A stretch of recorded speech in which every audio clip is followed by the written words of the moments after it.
in a ballet, but of course there were petticoats under them.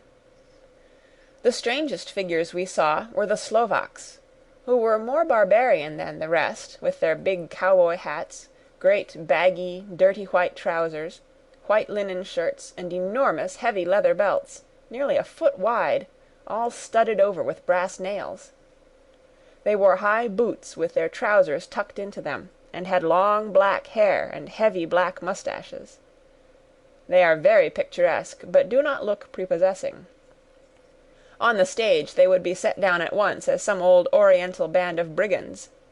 They are, however, I am told, very harmless, and rather wanting in natural self-assertion.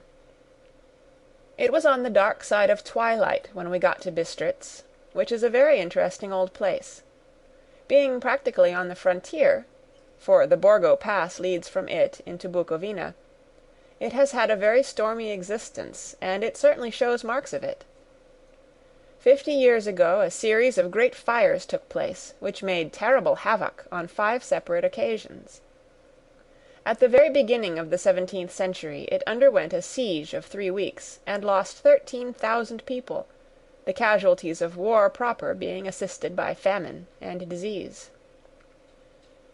Count Dracula had directed me to go to the Golden Krone Hotel, which I found, to my great delight, to be thoroughly old-fashioned, for of course I wanted to see all I could of the ways of the country. I was evidently expected, for when I got near the door I faced a cheery-looking elderly woman in the usual peasant dress.